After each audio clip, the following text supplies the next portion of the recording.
Sign your name. Qu'est-ce qu'il voit ici sur cette pierre, qui n'est pas la vraie se trouve au musée d'Israël. Et vous pouvez voir sur la deuxième rangée, vous pouvez voir qu'il y a écrit Pilatus, non, il y a écrit Tius, c'est-à-dire Pontius Pilatus.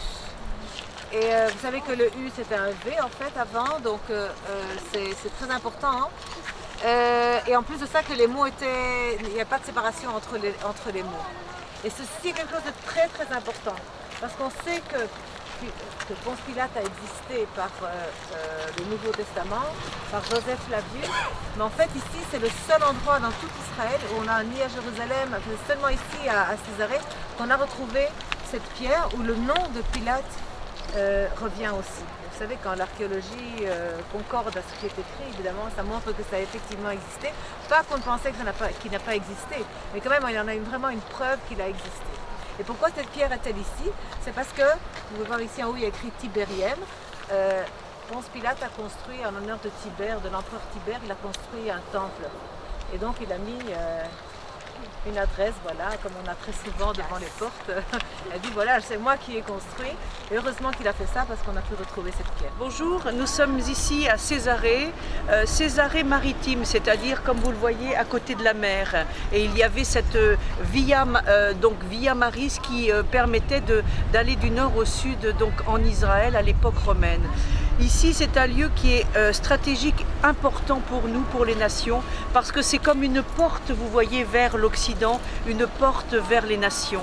Et c'est ici qu'effectivement Paul est resté 2 ans. Il est resté dans cet endroit-là, évidemment nous sommes comme au deuxième étage, en sous-sol, il y avait la prison de Paul.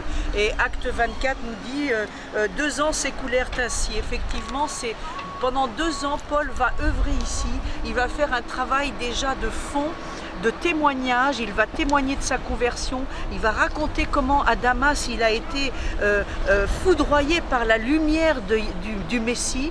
Et ici il va y avoir la première conversion, donc c'est tout à fait symbolique et prophétique, la première conversion, le premier baptême, l'effusion du Saint-Esprit. Lorsque Pierre, partant de Jaffa, va venir ici, tous vont être étonnés que l'Esprit tombe sur des non-juifs.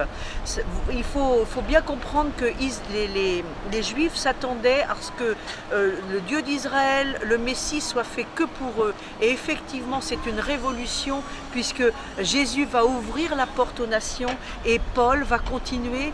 Paul va faire un travail ici de témoignage auprès des Romains et pendant toute sa vie en Asie mineure, quand nous partons évidemment vers ici le bateau vers Éphèse, vers Millet, vers toutes ces villes que nous faisons aussi en voyage biblique, et puis évidemment vers Rome.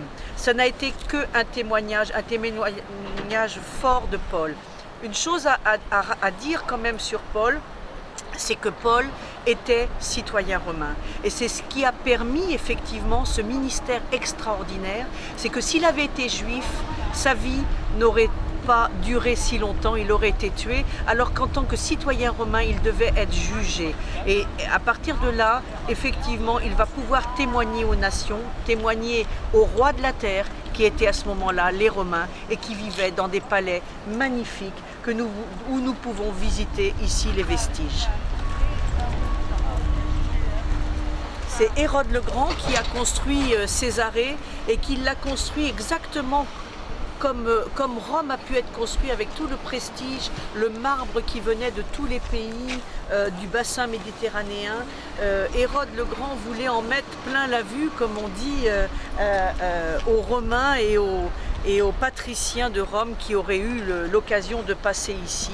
Il avait à sa table les grands de la terre à ce moment-là. Et effectivement, Ponce Pilate, dont on a la preuve qu'il résidait ici pendant toute l'année, et lorsque effectivement c'était les fêtes, il montait à Jérusalem parce qu'il y avait un rassemblement tel qu'il fallait une présence de l'autorité romaine, évidemment. C'est un lieu historique, stratégique et prophétique. Nous vous y invitons prochainement donc dans nos prochains voyages. Merci.